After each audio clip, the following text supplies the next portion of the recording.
Welcome to SA VIP Expert. My name is Suraj and I am a CCI voice instructor for SA VIP Expert. Today agenda Today's agenda is CCNA voice interview training preparation. So I am going to prepare an interview kit for a student those who are appearing for CCNA voice. So let's start the questions which normally ask in interview those who are appearing for interview for CCNA after completing the CCNA voice course. Okay, so basically when a student goes for interview they get these questions. Okay, let's start with the question number one. It is, what is the difference between CUCM and CUCME? The CUCM basically used for the large organization where the users from 2500 up to 20,000 or any number, whereas CUCME that is used for a small organization where users from 50 to hardly 400, 3 to 400. Okay, so CUCM is a server based solution. Server means the CUCM we install on either MCS server or ECS server, and CUCME is nothing but a Cisco gateways, Cisco voice gateways with the PBDM, depends upon the model. Now the next question is, what is the difference between FXS and FXO? Both are analog ports. Okay, FXS port directly we can connect to the router, which will be having two RJ11 connector. FXO port we connect either through the CO switch or through the PBX. If we have to connect n number of analog phones through PBX or through CO switch, we use the FXO. So both are purely an analog device. Now what is the difference between CAS and CCS? The CAS and CCS is digital. Okay, actually in the CAS and CCS, CAS is called in band signaling and CCS is called out of band signaling. So CAS is a two flavor, one is called T1 and one is called E1. So what happened in T1 case? T1 is 23B plus D, means 23 barrier channel plus 1 data means signaling channel. So the T1 is nothing but 1.554 Mbps, 23 into 64 plus 64. When we use a CAS, we can use the entire 24 channels because our voice packet and the signaling packet both go simultaneously. That is the reason it is called CAS, channel associated signaling. CCS means channel associated signal. In this, what happened? The voice packet and the signalings travel separately. That is the reason it is called out of band signaling. When we use a T1 CCS, we can use only 23 channels and one channel is dedicated for signaling. In terms of E1, we use 30 channel for sending the voice packet, one channel is dedicated for framing and one channel is dedicated for signaling. The next very important questions, that is Cisco IP phone boot up process. So IP phone boot up process is not only asked for the CCN student. If you are going for CCNP voice interview also, people will ask. If you are going for CCI voice interview also, the people will ask, because this is a very fundamental and one of the important questions. So let me give you the answer for this. What is the IP phone boot up process? Initially what happened, when we connect our IP phone to the Cisco switch should be a PoE switch. PoE means power over Ethernet, because normally now the companies they use a PoE switch for cost cutting. Otherwise they have to use a power adapter and that will be costly. So what happened in IP phone boot up process, as soon as you connect the IP phone to the switch send a FLP packet. FLP means fast link pulse to the phone, and once the phone receive a FLP, it's close the loop. So once the phone close the loop, the switch start delivering power to the phone. It depends upon the what phone is connected, and the switch deliver the power. That could be from -5 volt to -15 volt. It depends upon the phone model. So the higher end phone takes more power, lower end take less power. The next, once the phones get a power, it boots up.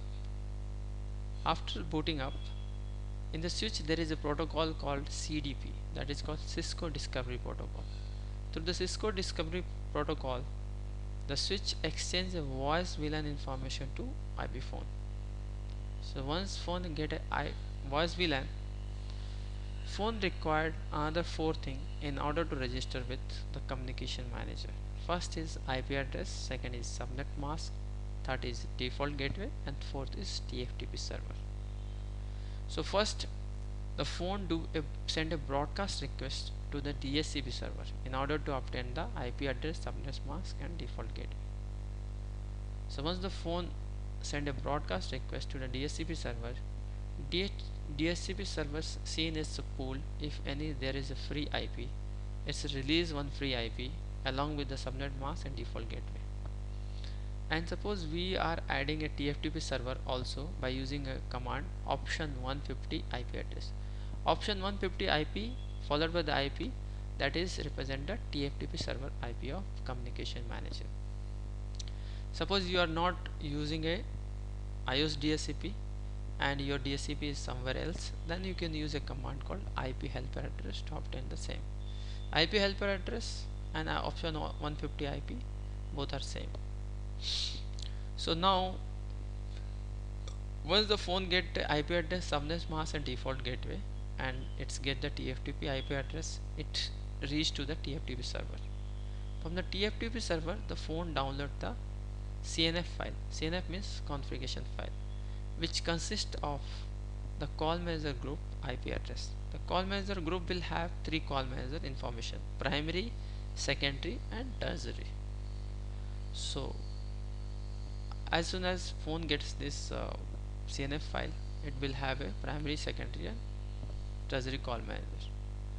If the phone is a new and the fresh phone, it's download the firmware also from the TFTP server. But if the phone is already registered and the same version call manager you are connecting, it will not download again the firmware unless and until you have upgraded the firmware. If you have upgraded the firmware, it will download the new firmware. Or suppose you are upgrading a call manager, for example 7 to 9, so it will download the version 9 firmware. So once the phone get a firmware and the call manager group information through CNF file, it registered to communication manager. Now there are four different way we can register IP phone into Cisco communication manager. The first, through the auto registration. Second, through the BAT. BAT is nothing but a bulk admin tool. And third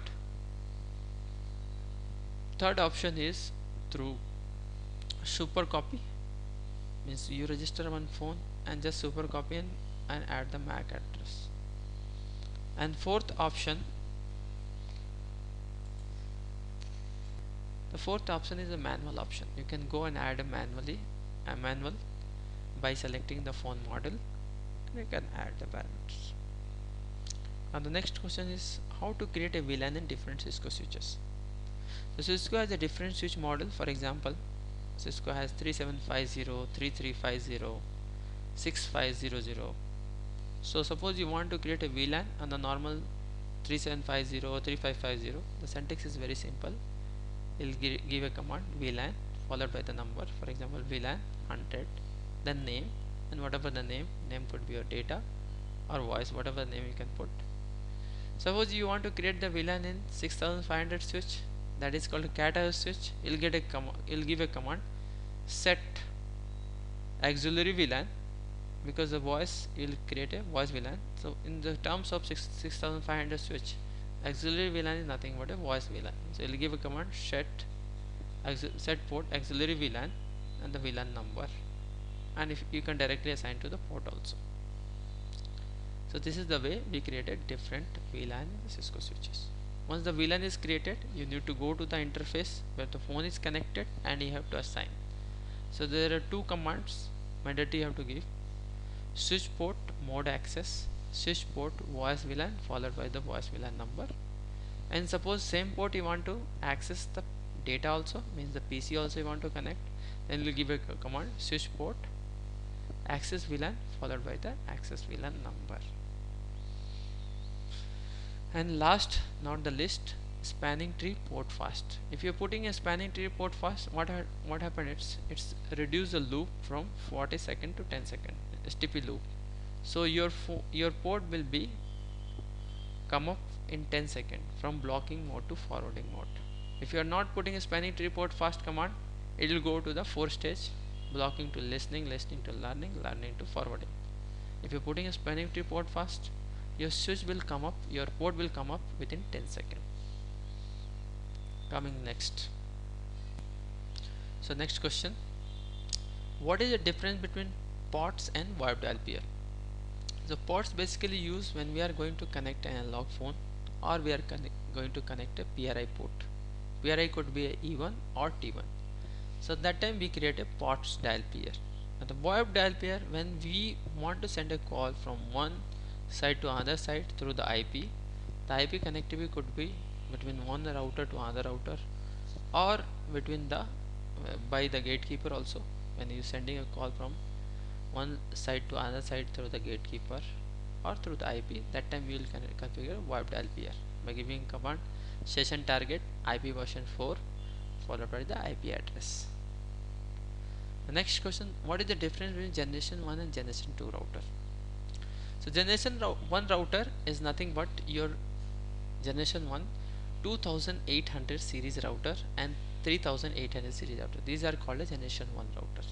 The generation 1 router support PBDM2, okay, which has a lower capacity compared to PBDM3 for conferencing, transcoding and MTP. Generation 2 routers are nothing but 2900 series, 2009XX and 3900 series routers. These are called generation 2 routers which support PBDM3.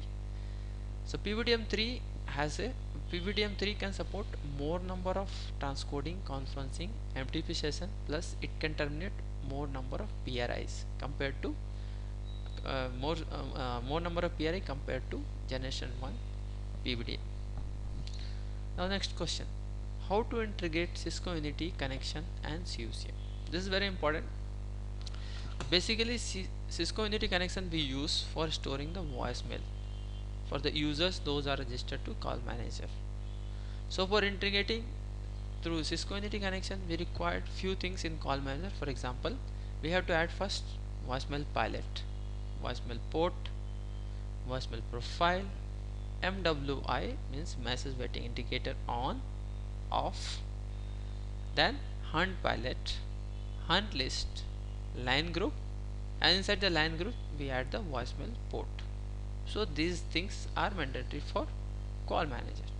In terms of Cisco Unity connection, we have to add three things. First is a phone system, second is a port group, and third is a port.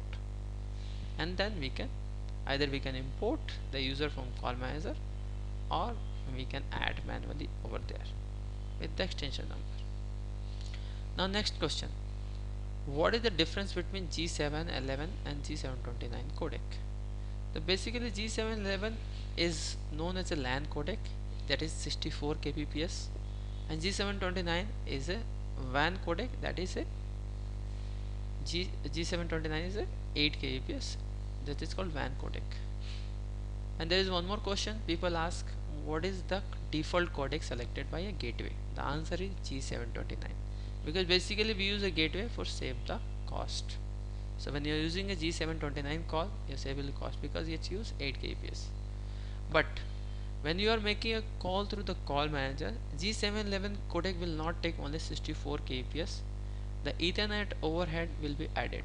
So your cost will be one way cost will be 64 kbps plus 16 kbps. 16 kbps is nothing but a Ethernet overhead. So when you are making a call, outgoing call by using a G711 call, it will take 80 kbps bandwidth, whereas G729 it will take 24 kbps. 8 kbps is the bandwidth, 16 kbps is the Ethernet overhead. So making one way call through G729 codec, it's required 24 kbps, whereas G711 will take 180 kbps. But if you are making a call through the gatekeeper, the Ethernet overhead will not be included. So G711 call, one call will require 128 kbps because it's collect the call from both sides, and G729 it will take 16 kbps. As I said, it's collect from the both sides. So you can make through call through the gatekeeper without overhead, without Ethernet overhead, that will be 128 kbps with gatekeeper, and for G729 16 kbps with gatekeeper. Without gatekeeper it will be minimum 24 kbps one way. Both way it is 48 kbps. G711 the both way it will be 160 kbps. Now the next question is, what is the significance of DSP? This is a very important question. Okay, so let me tell you why the DSP is required. The first thing, any voice router without DSP it will not work. Reason being that DSP, the first job is a DSP. It take any input of the voice packet, it convert into the IP packet, and the vice versa. It receive any IP packet, it convert into the voice packet. Second thing, DSP is used for the PRI termination. So PRI termination means E1 and T1 termination. So whenever we have a DSP chip, so whenever we are making a call using the PRI, E1 or T1, DSP is required. Without DSP resource, you cannot terminate a PRI on the for making a voice call on the router. Apart from this, three major and important feature of the DSP, it is used for transcoding. Transcoding means converting from one codec to another codec. Second, it is used for conferencing. The same, it is converting from one codec to another codec when the people are joining from different part of the world. And third one is MTP. MTP basically used for supplementary services like putting person on hold, okay, transfer the call and forwarding the call. That is the use of the MTP, media termination point. The next question.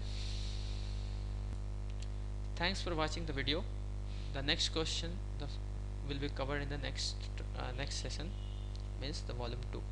Thank you.